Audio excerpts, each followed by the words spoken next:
Alright guys, today we're going to finish up lesson 5-3, graphing radical functions. So you're going to need some graphing paper to do this today. And we're going to start with a teeny tiny bit of review from yesterday. Yesterday we talked about square root functions. So just kind of a reminder about square root functions. The parent function is f of x equals the square root of x. Okay. When we look at this function, we can see that it starts at 0, 0, because we start by plugging 0 in. Remember yesterday we did a table. And then 1, 1, 4, 2, and 9, 3. And that's because these are the perfect roots, perfect square roots. Our domain is all real numbers greater than or equal to 0, and our range is all real numbers greater than or equal to 0 as well. Now, when we talk about the transformations, this is where we can add our numbers in, a, b, h, and k, those parameters. Please remember that hk is your starting point for this function, because by shifting this graph left or right, up or down, it moves that 0, 0 starting point. We have a pattern, which is up 1, and that's because to get from point to point, we go up, and then right 1, up 1, right 3, up 1, right 5, and that's our pattern. Now our pattern is affected by a and b, so if we have a stretch or a reflection, whether it's on y or on x, we have to adjust our pattern accordingly. So if the a was 2, I'd multiply my up 1 by 2. I'd go up 2. If my 1 over b equaled 2, then I would multiply my right 1, 3, 5 by a half. Remember, we always do the reciprocal of whatever's inside the radical. So this is always opposite. X's are crazy, y's are normal. That's what we did yesterday. Today we're going to look at a cube root function. So if you haven't written this part down, you might want to take a minute and pause the video and write this down, because now we're going to talk about cube root functions. So cube root functions, the parent function for a cube root is the cubed root of x, or x to the 1/3. Now again, if we take and do a table, okay, so when I did a table here, notice I'm using -8, -1, 0, 1, and 8. That is because my x values, I need them to be perfect cubes. So the cubed root of -8 is -2. The cubed root of -1 is -1, and so on. Because cubed roots are allowed to have negatives, our graph is much bigger. Look at our graph in this function. Notice that it has a center at 0, 0, but that's not its starting point like a square root is. A square root can't go negative, but a cube root can. So here it looks kind of like an elongated S. We have 0, 0 in the center, and then we go +1, +1, over to +8, +2, and then in this direction we go -1, -1, all the way to -8, -2, which means for a cube root, our domain and range are all real numbers. There's no value that it's excluded from the graph.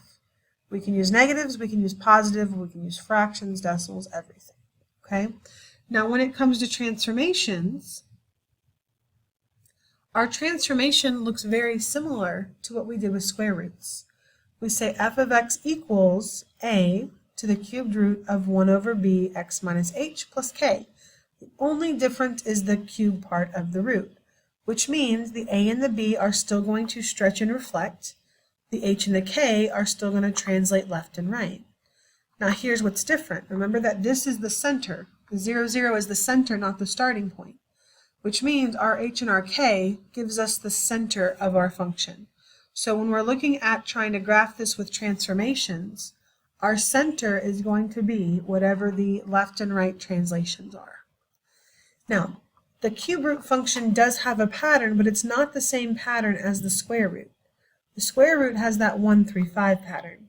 That's not true here, but if we wanted to come up with a pattern, we could say that we go up 1 over 1 to the right, and then we go up 1 over 1, 2, 3, 4, 5, 6, 7.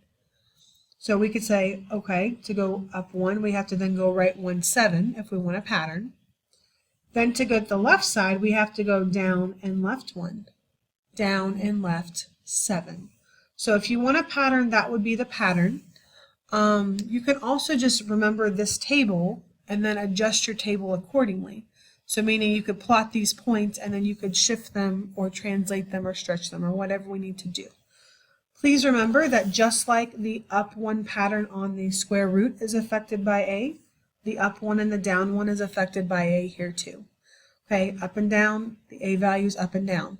A and K affect the up and down. B and H affect the left and right. So if we have a B value, it's going to affect this right and left.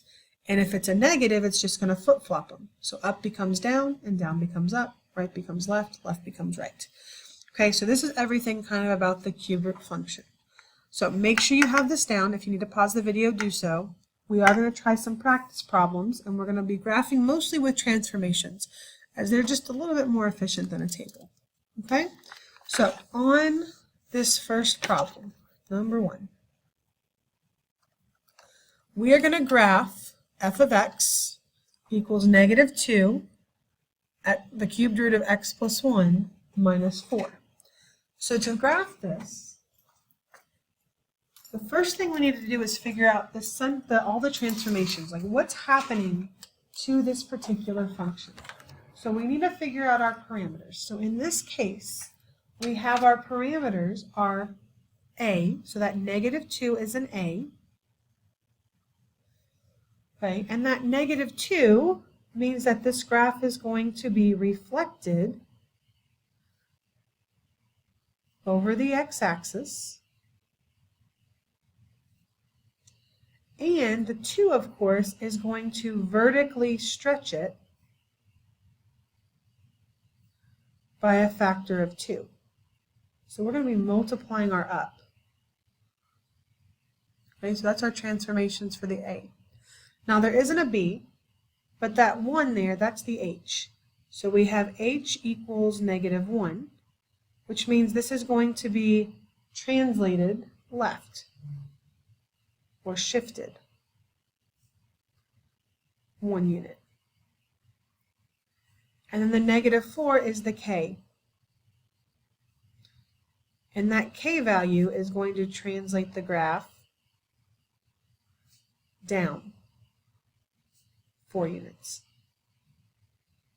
Okay, so these are all the transformations of our function, which means when we go to graph this, we need to use our pieces, our pattern.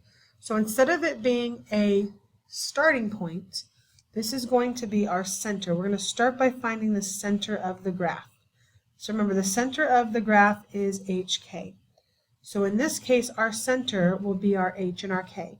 It's going to be -1, -4.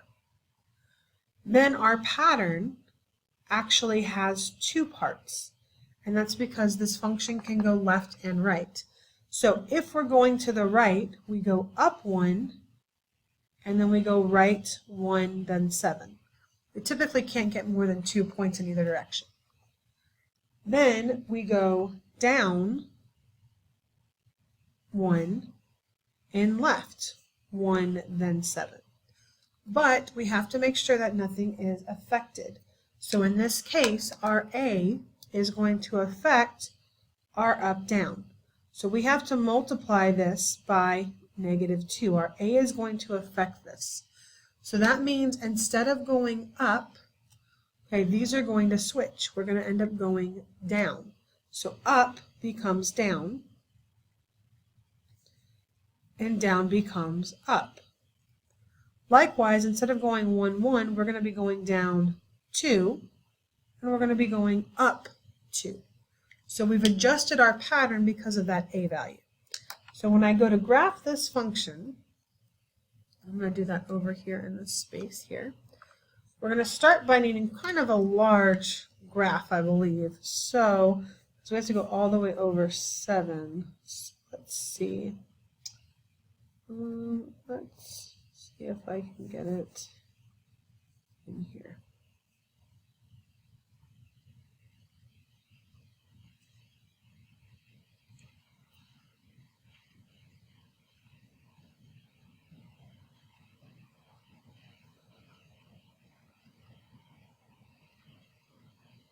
I'm going to try right here and see what happens.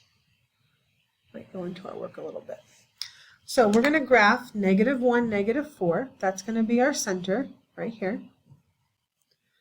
Okay, now from this point, I'm going to start following the pattern's directions here. So it says to go down 2, and then right 1. So I'm going to make that axis a little bit longer. And then from that point, I'm going to go down 2, and I'm going to go right 7. 1, 2, 3, 4, 5, 6. Oh, that barely fit right there, 7. Now on this side, starting from the center. So it might be a good idea to label your center, or make it maybe just a little bit bigger so you know that's the center. We're going to start the center again, and this time we're going to go up 2, and then we're going to go left 1. We're going to go up 2, and we're going to go left 7. 1, 2, 3, 4, 5, 6. So it's going to be right about there. So when I go to graph this piece kind of swoops down this way, okay? And then this piece up here is going to swoop up this way here. Now I'm not going to quite get that on there because that last point was a little haywire. But this is what it's going to look like. Okay, it's going to be very stretched out. Okay, it's like we've kind of like a rubber band. We've stretched it out vertically. We've pulled it up. Okay, and we've also reflected it. So now instead of it rising, it's going down. Okay, so again, this is number 1, graphing this function. So let's try another one. Let's try number 2.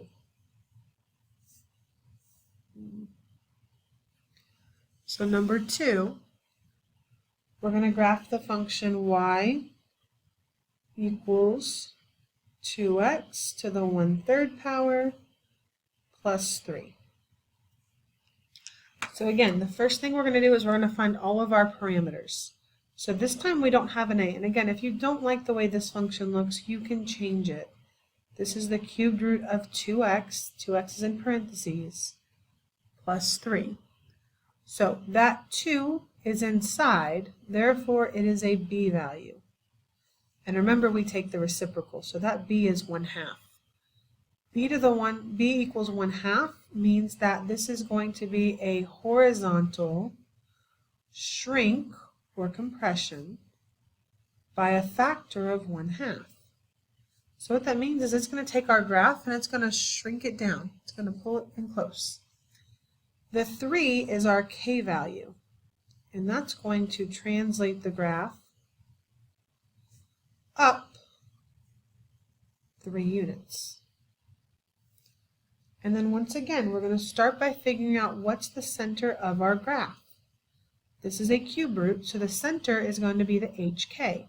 There is no h, so that's 0, and the k is 3. Our pattern is up 1, right 1, then 7, and then we go down 1 and left 1, then 7. So because this time we have a b, this right here, our right and our left, is going to be affected by b equals 1/2. That means instead of us going 1, 7, we're going to have to say 1 times 1/2 and 7 times 1/2, which is 7/2. And the same thing is true here. 1 is 1/2, 7 is 7/2. So when we go to graph this, it's going to look something, oops, there.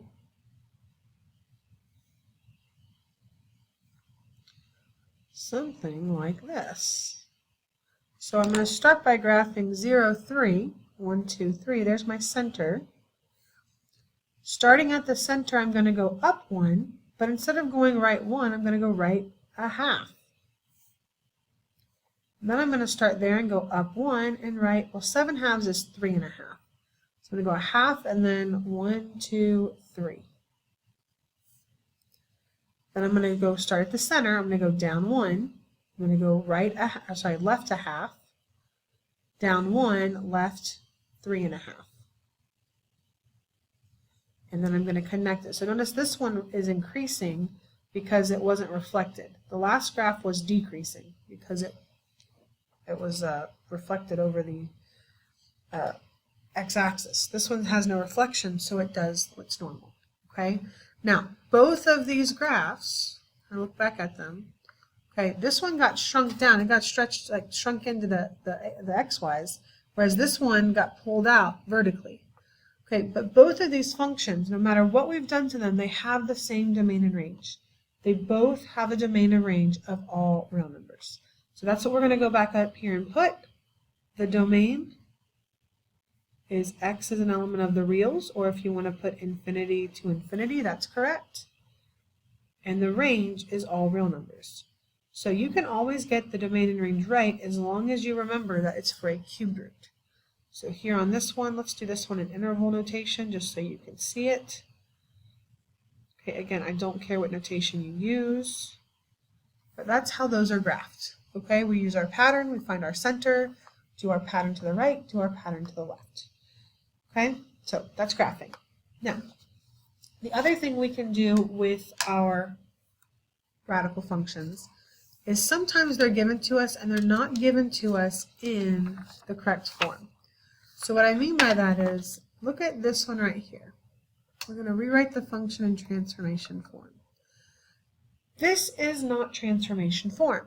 And the reason it's not transformation form is because it does not look like our transformation form. So remember, just kind of put it over here.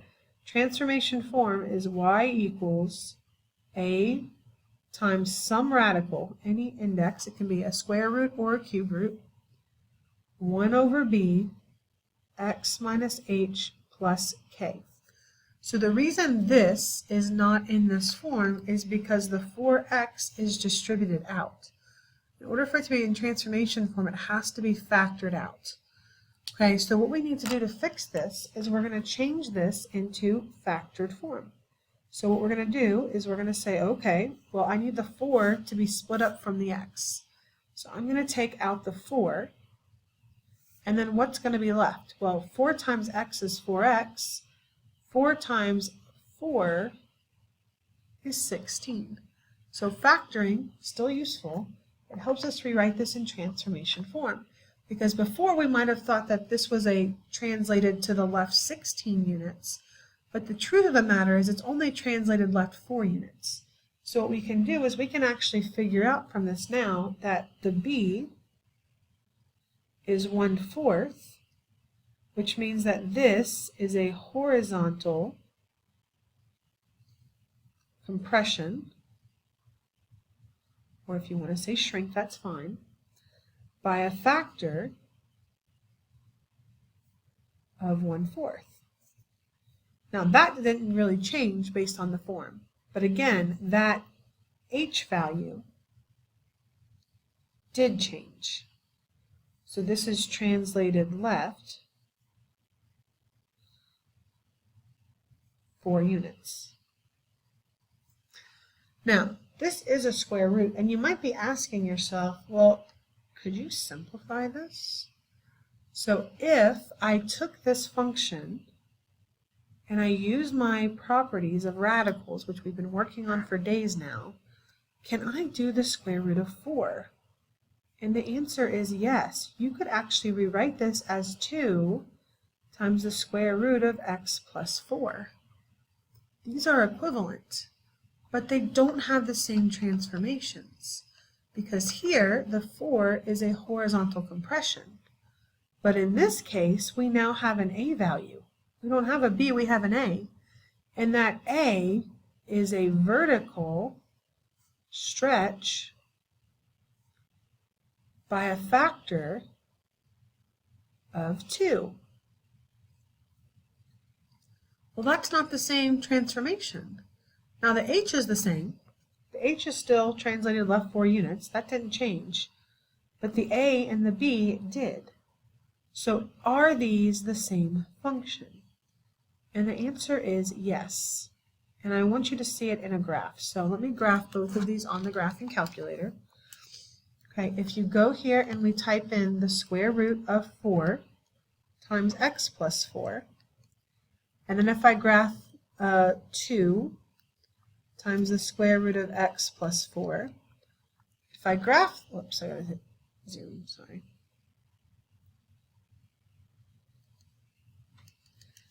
Of course, it'll take a minute. Okay, let's hit zoom. If your calculator's messed up, hit zoom 6, it'll go back to normal. So there's the first function.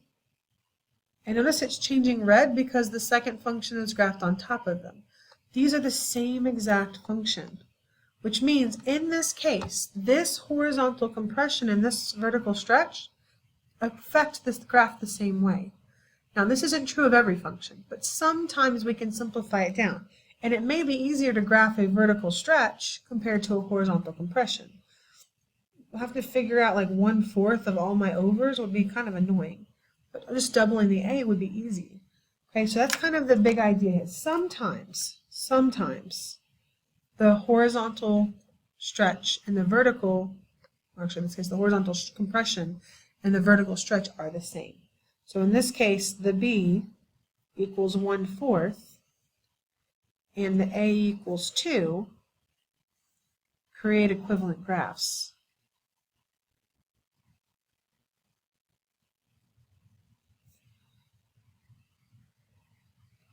Now again, not every function does that.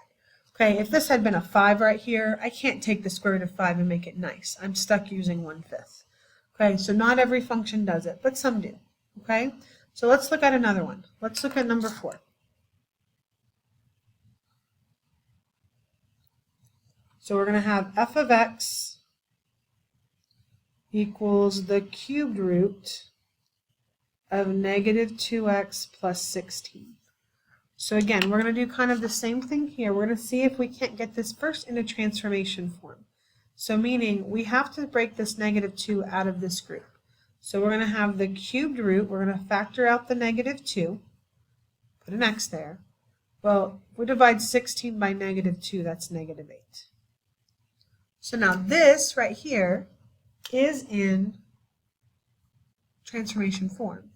So we could say, okay, well, that negative 2 is a b value. That's a negative 1/2.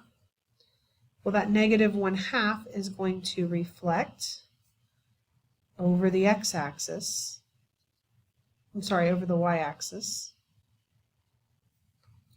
And then remember, the 1/2 is going to be a horizontal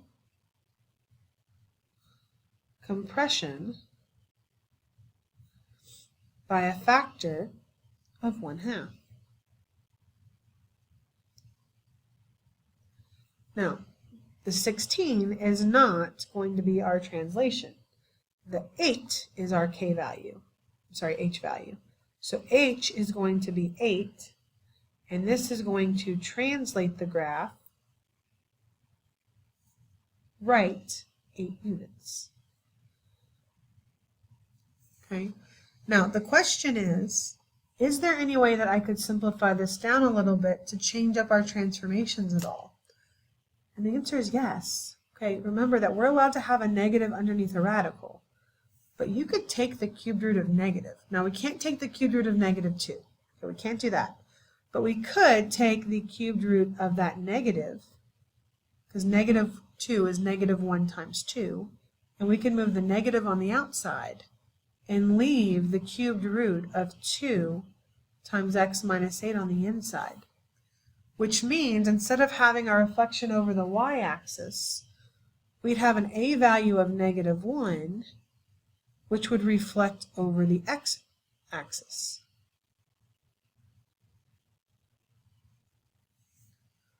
Now, we still have a b value of 2, which is a horizontal compression by a factor of 2. That didn't change. And even the h didn't change. Notice the only thing that changed was the reflection.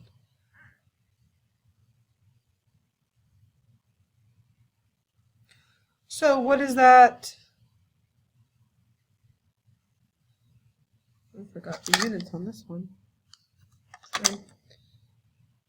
So what does that mean here?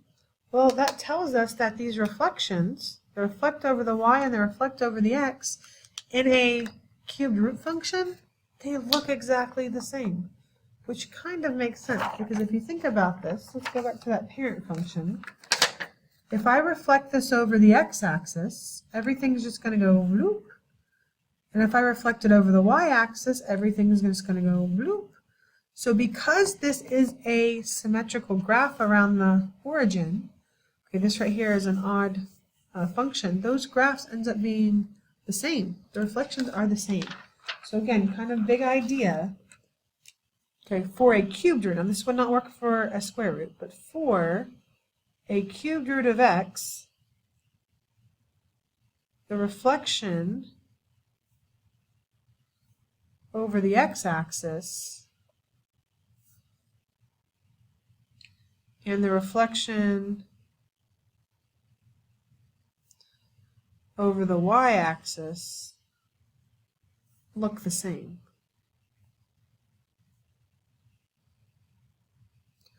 Okay, which means if I was like trying to write the equation of the graph, which we're going to do in just a second, I could actually accept either one of these functions as possible answers. They're both correct.